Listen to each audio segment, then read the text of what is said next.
함께 하나님의 말씀 보도록 하겠습니다. 오늘 우리에게 주시는 말씀은 시편 116편 12절에서 19절의 말씀입니다. 116편 전체를 봐야 되는데요. 12절에서부터 19절까지만 우리가 읽도록 하겠습니다. 저와 여러분이 한 절씩 교독하고 마지막 절 함께 읽겠습니다. 내게 주신 모든 은혜를 내가 여호와께 무엇으로 보답할까? 내가 구원의 잔을 들고 여호와의 이름을 부르며 여호와의 모든 백성 앞에서 나는 나의 서원을 여호와께 갚으리로다. 그의 경건한 자들의 죽음은 여호와께서 보시기에 귀중한 것이로다. 여호와여, 나는 진실로 주의 종이요 주의 여종의 아들 곧 주의 종이라.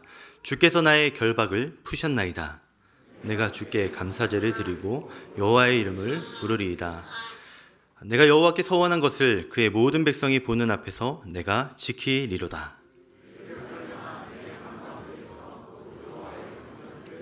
지키리로다. 할렐루야. 아멘. 시편 115편에서 118편은 유월절 명절에 유대인들이 낭독하였던 찬양시입니다. 유월절은 영어로 Passover, 지나가다입니다. 잘 아시겠지만 이날은 이스라엘 백성들이 애굽에서 종살이하던 시절에 유월절 어린 양의 피를 문설주에 바름으로 죽음의 재앙에서 지나가게 하신 그 여호와 하나님께 감사드렸던 절기입니다. 유대인들은 유월절을 특별하게 지켰지요. 그들은 누룩 없는 딱딱한 빵과 쓴 나물을 먹으며 고달팠던 종살이의 의미를 기억해야 했습니다. 그리고 또 하나 특별한 것은 이들이 유월절 만찬 중에 4잔의 포도주를 마셨다는 겁니다. 백성들은 풍요와 감사를 상징하는 포도주를 마심으로써 유월절을 기억해야 했지요. 그런데 이 포도주 잔에는 조금씩 다른 의미가 있었다고 합니다. 하나님의 인도와 보호에 감사하는 잔, 또 구원에 감사하는 잔, 그리고 일상의 보호하심에 복주심에 감사하는 잔, 그리고 마지막으로 찬양의 잔이라는 의미가 각각 있다고 합니다. 오늘 시편 116편도 유월절 날 여호와 하나님께 감사를 드리며 불렀던 찬양시 중에 하나였습니다. 구원하심을 입은 이스라엘의 백성들은 죄 형벌에서의 구원과 일상의 보호하심에 감사를 드리면서 오늘 이 찬양을 불렀지요. 그리고 오늘 저와 여러분들에게도 이 감사의 찬양시가 마음 깊숙한 곳에서 울려 퍼지면 정말 좋겠습니다. 우리의 지난 시간을 생각해보면 정말 하나님께 받은 은혜가 넘쳤던 시간들이었습니다. 저도 지금까지 목사가 되는 1년의 과정 동안에 너무나 많은 은혜를 경험했죠. 아무런 자격도 능력도 없는 제가 그리스도의 몸된 교회와 지체된 여러분들의 무한한 관심과 기도로 이 자리에 올 수 있었습니다. 여러분도 마찬가지시겠죠? 하나님께서 수많은 사건과 사람을 통해서 오늘까지 여러분을 지켜주셨고 또 많은 것을 채워주셨을 겁니다.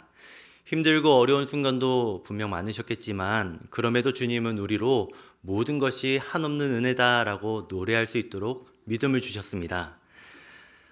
그런데 여러분, 우리가 돌이켜보니 하나님의 은혜를 찬양하는 기도와 고백은 많이 했지만 구체적으로 어떻게 우리가 그것을 보답할 것인가 라는 것에 대해 생각해 본 것은 좀 적었던 것 같습니다. 그런 의미에서 오늘 말씀은 우리에게 많은 교훈을 줍니다. 오늘 설교 제목은 무엇으로 은혜에 보답할까?입니다. 교회이신 여러분을 통해 받은 은혜가 너무나 많은 저였기에 한동안 이 질문은 저에게 큰 숙제였죠. 오늘 말씀은 우선 저에게 주신 하나님의 대답이십니다. 그리고 저처럼 주님께 헤아릴 수 없는 은혜를 받으며 살아오신 여러분께도 분명 유익한 고민과 대답이 될 겁니다. 나아가 장애인주의를 맞이하여 자리에 나오신 우리 사랑부 성도님들께도 부디 여러분이 받은 은혜를 생각하는 귀한 시간이 되었으면 정말 좋겠습니다. 오늘 이 시간에는 3가지 질문을 통해서 은혜를 받은 우리가 어떻게 하나님께 보답하는 삶을 살지 생각해 보겠습니다. 먼저 첫 번째로 우리가 하나님께 받은 은혜는 무엇인가? 라는 질문을 해보겠습니다. 은혜를 보답하기 앞서 먼저 우리가 받은 은혜가 무엇인지 잘 알아야겠죠. 오늘 성경 말씀이 말하는 우리가 하나님께 받은 은혜는 무엇입니까? 답은 이렇습니다. 영혼의 죽음에서 살아나는 은혜. 주님은 우리의 죽은 영혼을 살려주셨습니다. 함께 시편 116편 3절과 8절의 말씀을 찾아서 함께 읽어보겠습니다. 사망의 줄이 나를 두르고 수월의 고통이 내게 이름으로 내가 환난과 슬픔을 만났을 때에 주께서 내 영혼을 삽서 내 눈을 눈물에서 내 발을 넘어짐에서 건지셨나이다. 아멘. 시편 116편의 주제어를 정한다면 그것은 죽음이라 할 수 있겠습니다. 오늘 본문에는 죽음에 해당하는 다양한 단어들이 여러 번 등장합니다. 살면서 우리는 다양한 고통을 겪습니다. 또 고통에는 또 그만큼의 이유들이 다양하게 있겠죠. 그렇다면 인간이 겪게 되는 가장 큰 고통은 무엇이겠습니까? 바로 죽음일 겁니다. 그런데 우리는 이 죽음에 대해서 단순히 육체적인 죽음으로만 생각할 수 있습니다. 그래서 아직 나와는 크게 관련이 없는 것으로 여길지도 모르겠습니다. 그러나 오늘 시편 저자는 우리에게 단지 육체적인 죽음만이 아니라 영혼의 죽음도 있다라고 말합니다. 저자가 말하는 죽음의 고통은 크게 두 가지로 나눌 수 있습니다. 먼저는 단절감의 고통입니다. 3절에서 저자는 수월의 고통이 내게 이른다라고 말합니다. 수월은 지옥과도 같은 의미로 쓰이기도 하는데요. 조금 더 자세히 말하면 모든 것으로부터 단절된 곳, 그곳이 바로 수월입니다. 이 수월에는 빛조차도 없다고 합니다. 그래서 하늘을 향해 기도할 수도 없는 곳, 그곳이 바로 수월이라고 하죠. 그렇게 수월에서 인간은 분리와 단절감을 철저하게 느낍니다. 저자가 말하는 수월의 고통도 이 처절한 고독감과 단절감이라 할 수 있을 겁니다. 사람은 고독할 때 죽음과 같은 고통을 느낀다고 합니다. 여러분 언제 이런 고통을 겪어보셨나요? 나 빼고 세상이 너무 잘 돌아간다 느껴질 때, 나 빼고 세상 모든 사람들이 행복해 보일 때 우리는 특히 괴롭습니다. 시편 저자는 이런 인간의 고독감의 이유를 꿰뚫고 그것을 죽음과 같은 고통이라 말하며 우리의 씁쓸함을 위로해주며 공감해줍니다. 저자가 말하는 또 다른 죽음의 고통은 무기력의 고통입니다. 8절에서 저자는 주께서 영혼을 사망에서 건져내셨다라고 말하는데요. 칼빈의 시편 주석에서는 이러한 영혼의 사망 상태를 무기력, 무의의 상태라 말합니다. 예수님께서도 사람이 떡으로만 사는 것이 불가능하다 말씀하셨지요. 그 말은 사람에게 의미가 있어야지 살 수 있다라고 말씀을 하시는 겁니다. 예를 들면 이런 겁니다. 4kg의 돌덩이를 안고 하루 종일 흔들어야 한다라고 생각해 보십시오. 그야말로 고문이죠. 그러나 우리가 갓난아기를 하루 종일 안고 있는 건 정말 힘들지만 어쩌면 내가 할 수 있는 가장 아름답고 숭고한 일일지 모릅니다. 이와 관련하여서 러시아의 문학가 도스토옙스키는 죽음의 집의 기록이라는 자신의 책에서 이런 말을 남겼습니다. 사람을 황폐하고 망가지도록 만드는 것은 무의미한 일을 반복하도록 시키는 것이다. 정말 그렇습니다. 우린 무의미한 일을 할 때, 단순하고 반복적인 일을 할 때 무력해지고 스스로 영혼 없는 기계가 된 것 같은 느낌이 듭니다. 정리하자면 영혼의 죽음이란 사람을 황폐하고 망가지도록 하는 무의미와 무기력의 상태를 우리에게 의미하죠. 여호와 하나님께서 이런 죽음과 같은 고독감과 무기력의 고통 가운데에서 저와 여러분을 건져내어 주시고 구원해 주신 겁니다. 성도 여러분, 우리가 하나님께 받은 은혜는 무엇입니까? 세상 모든 것으로부터 단절되어 살아왔던 우리에게 하나님께서 빛처럼 찾아오신 사건, 그것이 바로 은혜입니다. 아무도 없고 어둠만 있던 나의 공간 속에 우리 주님이 빛으로 찾아오셨습니다. 그리고 어둠 속에서 나를 건져내어 주셨지요. 세상 사람은 우리를 떠나고 멀리할지 모르지만 전능하신 창조주 하나님은 우리와 늘 함께 하십니다. 뿐만 아니라 무기력과 무의미함 속에서 죽어가던 우리 영혼 가운데 우리 주님께서 삶의 이유, 의미를 불어넣어 주셨습니다. 그래서 우리는 반복되는 인생 속에서도 주변 이웃과 세상을 돌아볼 수 있는 여유가 생겼죠. 또 평범한 일상을 특별한 선물이 되도록 주님께서 도와주셨습니다. 제가 작년까지 섬기던 교회에서 저는 사랑부를 섬겼습니다. 여러 사역을 병행하던 중에 사랑부원들과 함께 있는 그 시간은 저에게 큰 위로가 되었죠.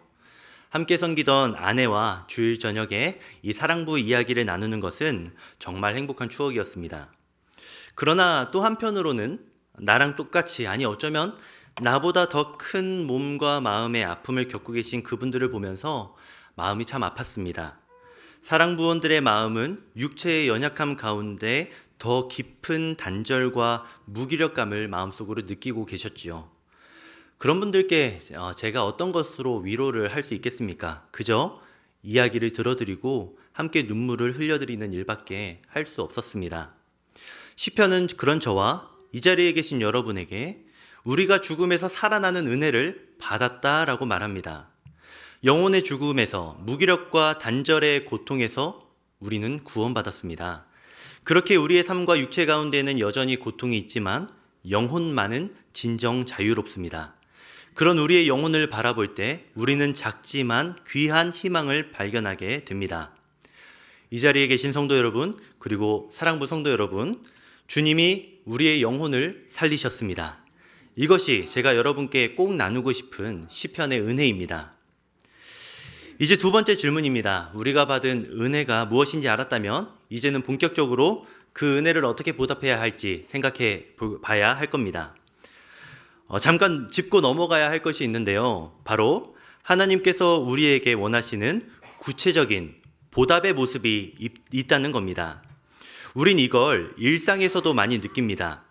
예를 들어서 남편이 아내에게 생일 선물을 준다 생각해 보십시오. 선물을 준비할 때 센스 있는 남편은 평소 아내가 무엇을 갖고 싶어 했는지 유심히 지켜보다가 그걸 선물해 줄 겁니다. 만약 아내는 작은 목걸이를 선물로 계속 받고 싶어 했는데 남편은 아내의 건강이 걱정된다며 값비싼 등산복을 선물로 준다 생각해 보시기 바랍니다. 귀엽다고 말해준다면 그나마 다행이겠죠?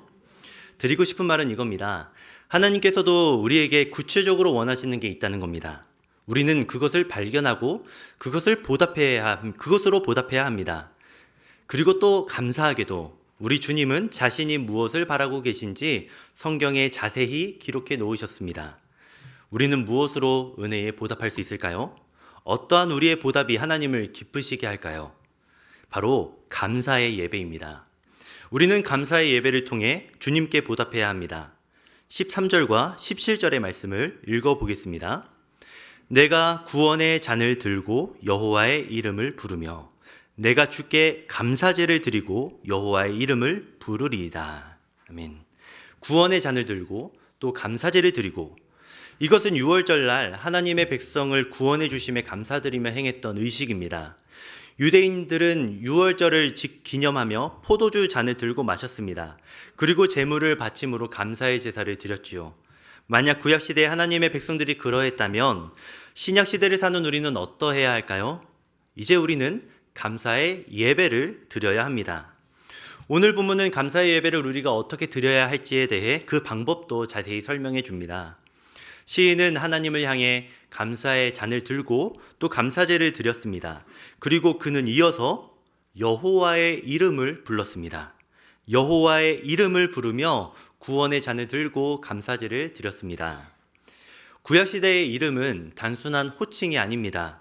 구약시대의 이름에는 명성이라는 의미가 강하게 내포되어 있죠. 여호와의 이름을 불렀다는 건 곧 여호와의 명성을 높였다는 겁니다. 여호와의 명성을 높이는 것이 곧 감사의 예배를 우리가 드리는 겁니다. 여기서 우리는 지금까지 우리의 예배에 대해서 생각해 보아야 합니다. 예배는 무엇보다 삼위일체 하나님의 명성을 높이는 시간으로 가득해야 합니다. 영혼의 죽음 가운데서 우리를 구원하신 삼위 하나님의 선하신 성품과 사역을 고백함이 바로 감사의 예배입니다. 예배를 마치고 우리는 종종 말하죠. 오늘 예배 참 좋았어. 은혜 많이 받았어. 이때 여러분이 그 예배를 만족하신 이유는 무엇인가요? 찬양받기 합당하신 하나님의 이름을 높였기 때문에 우리의 예배는 좋아야 합니다. 우리를 구원하신 하나님의 놀라우신 성품과 사역을 기념했기 때문에 우리의 예배가 은혜롭게 느껴져야 합니다. 그렇게 비록 내 상황에 딱 맞는 답이나 또 위로를 속 시원히 듣지 못했다 할지라도, 설령 벼르고 있던 기도응답을 듣지 못했다 할지라도 우리의 예배는 은혜롭고 또 성공적일 수 있습니다. 이런 생각이 또 드실지 모르겠네요. 내 코가 석자인데 내 상황이 너무 심각해서 일단은 이 문제를 해결해 주시는 게 진짜 은혜 아니냐라고요. 그런데 여러분, 비록 나의 문제가 예배를 통해 해결되지 못했을지라도 삶의 모든 문제보다도 크신 삼위 하나님의 성품과 그분이 하신 일을 우리가 보게 된다면 문제는 더 이상 문제가 아니게 됩니다. 내가 처한 상황보다 크시고 문제를 능히 해결해 주실 하나님을 우리가 보았기 때문이죠. 그렇기에 감사를 예배를 드릴 때에 문제로 여겨졌던 상황과 사람은 은혜를 누리고 끼치는 은혜의 도구들이 될 겁니다. 삼위 하나님께서 우리의 몸과 영혼을 죽음에서 살리시는 은혜를 베푸셨습니다. 그리고 우리는 하나님의 명성을 높이는 감사의 예배를 통해 그 은혜에 보답해야 합니다. 따라서 성숙한 예배자는 하나님의 명성을 높이는 일에 최선을 다합니다. 나를 향하였던 시선을 거두고 하나님을 바라보며 기도와 말씀 찬양을 통해 하나님을 고백하는 사람, 그 사람이 바로 참된 예배자입니다. 바라기는 저와 여러분의 삶의 예배와 공예배가 또 사랑부의 예배가 하나님의 성품과 사역을 자랑하는 것으로 가득한 감사의 예배가 되시기를 진심으로 바랍니다. 한 걸음 더 들어가겠습니다. 하나님의 구원받은 백성은 감사의 예배를 드림으로 그 은혜에 보답해야 합니다. 그런데 생각해보면 우리가 감사의 예배를 드린다는 게 참 쉽지가 않습니다. 예를 들어 우리는 감사를 할 때 신세를 진 정도만큼만 그만큼의 감사를 표현할 수 있습니다. 만약 우리가 누군가에게 10만 원 정도 되는 가치의 물질을 빌리거나 또 도움을 받았다고 한다면 우리는 10만 원이나 그것보다 조금 더 많은 가치 정도의 감사 표현을 할 수 있을 겁니다. 하나님께서 여러분에게 물질을 채워주심에 여러분이 감사하며 예배한다면 여러분의 예배의 기쁨도 그 물질의 가치만큼일 겁니다. 감사의 예배를 드리기 어려운 또 다른 이유는 우리가 받은 은혜를 금세 잊기 때문입니다. 어제 받은 도움과 신세는 지금도 기억이 잘 남지만 한 달 전이나 1년 전에 받았던 것은 잘 기억나지 않습니다. 다이어리나 장부에 기록하지 않고서는 금세 까먹을 수 있죠. 드리고 싶은 말은 이겁니다. 하나님께 받은 은혜가 클수록 우리의 예배의 감격과 감사는 커질 겁니다. 또 매일매일 하나님의 은혜를 찾아낸다면 우리가 드리는 감사의 예배도 멈추지 않을 겁니다. 그리고 이러한 감사의 예배를 드리기 위해선 하나님의 놀라우신 은혜를 매일매일 기억해야 할 겁니다. 마지막 질문입니다. 어떻게 감사의 예배를 드려야 할까요? 어떻게 우리가 예배를 받으시기 합당하신 하나님께 감사의 예배를 쉬지 않고 드릴 수 있을까요? 답은 이렇습니다. 예수님을 기억합니다. 그리스도 예수를 기억함으로 감사의 예배를 드려야 합니다. 13절 말씀을 다시 한번 읽어보겠습니다. 내가 구원의 잔을 들고 여호와의 이름을 부르며. 오늘 시편 저자가 말하는 구원의 잔은 시간이 흘러 예수님께서 제자들에게 베푸셨던 성찬의 잔이 됩니다. 마태복음 26장 27절과 28절의 말씀입니다. 함께 읽어보겠습니다. 또 잔을 가지사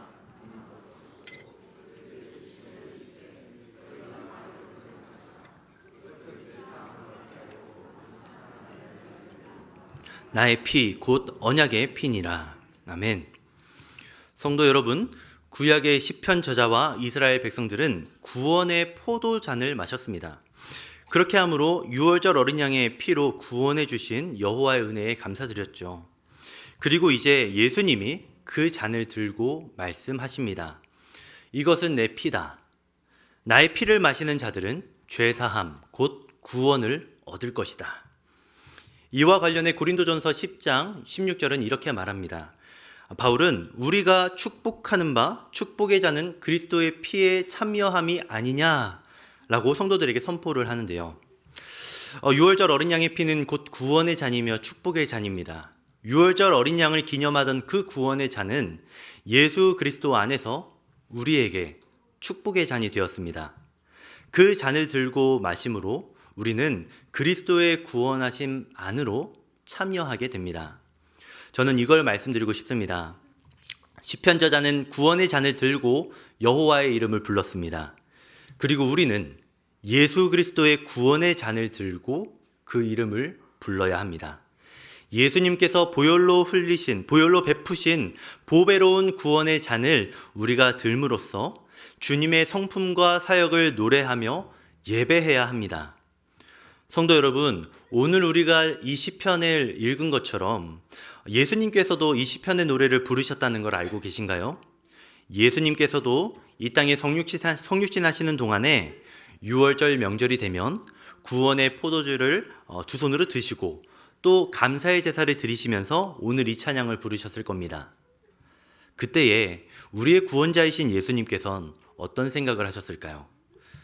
성자 예수님은 성부 하나님께서 인간에게 하신 약속을 지키기 위해 자신이 이 땅에 왔다는 것을 다시 한번 생각하셨을 겁니다. 자신이 곧 저 어린 양처럼 죽게 될 것을, 이 포도주처럼 죄인인 인간을 대신해 붉은 피를 흘려야 한다는 것을 다시금 생각하셨을 겁니다. 육체를 가지신 예수님은 우리처럼 고통을 피하고 싶으셨을 겁니다. 채찍과 못과 창에 찔리는 끔찍한 고통을 우리 예수님께서도 원치 않으셨을 테죠. 그러나 무엇보다도 성자 예수님께 가장 괴로운 고통은 단 한 번도 떨어진 적이 없으셨던 성부 하나님과 단절되는 수월의 고통이실 겁니다. 성자 예수님은 태초 전부터 늘 하나님과 함께 하셨습니다. 사랑의 끈이 되어주신 성령 하나님의 연합하심 속에서 성부와 성자는 늘 하나로서 교제하며 서로 사랑하셨습니다. 그런데 그런 예수님이 영혼의 죽음을 겪는 우리 인간을 대신해서 성부 하나님으로부터 단절되셔야 했습니다.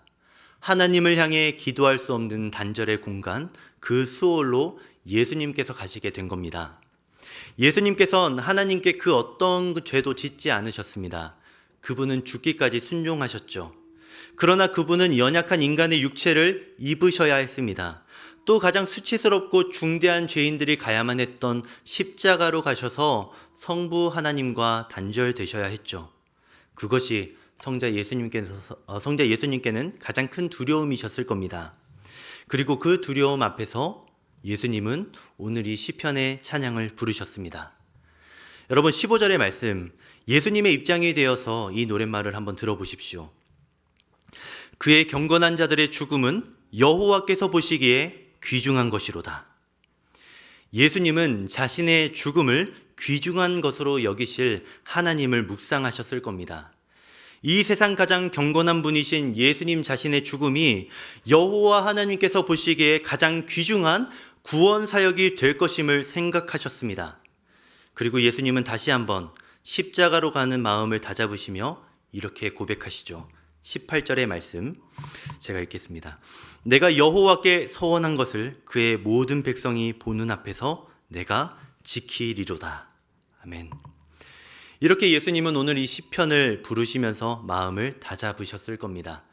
그리고 이렇게 기도하지 않으셨을까요? 아버지, 내가 순종함으로 어린 양이 되어서 아버지의 이름을 높이겠습니다. 아버지께서 원하시는 대로 내가 순종함으로 십자가로 가겠습니다. 저 죄인들을 살려내겠습니다. 그러니 저에게 힘과 용기를 주십시오. 성도 여러분, 하나님께서 우리에게 베푸신 은혜를 값으로 매긴다면 얼마일까요? 바로 그리스도의 핏값입니다. 그리고 그리스도의 보혈은 감히 피조물인 인간이 값으로 매길 수 없는 무한하고 영원한 가치입니다. 우리가 받은 은혜가 그런 은혜입니다. 그리고 그 은혜를 기억하는 자는 온 마음을 담은 감사의 예배를 결코 멈출 수 없을 것입니다. 말씀을 정리하겠습니다. 이 자리에 계신 사랑부원들 그리고 모든 성도님들께 제가 드릴 수 있는 최고의 위로는 오직 예수 그리스도 한 분뿐입니다. 눈앞에 유한한 물질은 유한한 예배와 은혜를 주기에 그것으로 잠깐의 위로를 드리고 싶지는 않습니다. 우리에게 최고의 선물이 되어주신 예수님과 그분이 이루신 일이 있는데 제가 어찌 다른 것을 여러분께 말할 수 있겠습니까? 예수님께서 우리의 죽은 영혼 가운데 생명을 불어넣어 주십니다. 세상과 하나님으로부터 단절된 우리의 어두운 마음 가운데 예수님이 함께 하시며 빛으로 활기를 더하게 해주십니다. 무기력한 우리 마음 가운데 예수님께서 삶의 이유를 불어넣어 주셨습니다. 성도 여러분, 부족한 물질을 채워주시고 인간관계의 어려움을 풀어주시는 은혜와는 비교할 수 없는 은혜가 그리스도 예수 안에 있습니다. 그리스도 예수의 복음 안에서 비로소 하나님의 백성은 진정한 감사의 예배를 멈추지 않게 됩니다. 왜 나를 이렇게까지 사랑하셨을까? 깊이 묵상하며 생각해 보십시오. 그렇게 예수님께 감격한 이가 비로소 삶이 변화되어서 은혜에 보답하는 거룩한 삶을 살게 될 것입니다. 그러니 여러분의 고독하고 무기력한 마음 가운데 빛과 생명으로 찾아오신 예수님께로 나아가시기 바랍니다. 이번 한 주 우리를 위해 친히 감사의 제물이 되신 예수님을 말씀과 기도를 통해 누리시길 바랍니다. 부디 예수님 안에서 은혜에 넘치도록 보답하시는 여러분이 되기를 진심으로 바랍니다. 함께 찬양하겠습니다. 예수님 그의 희생 기억할 때. 우리 마음을 다해 말씀을 기억하며 찬양하겠습니다. 사랑하는 아버지 하나님, 우리를 죽음과 같은 무기력과 단절감 속에서 구원해 주시니 감사합니다.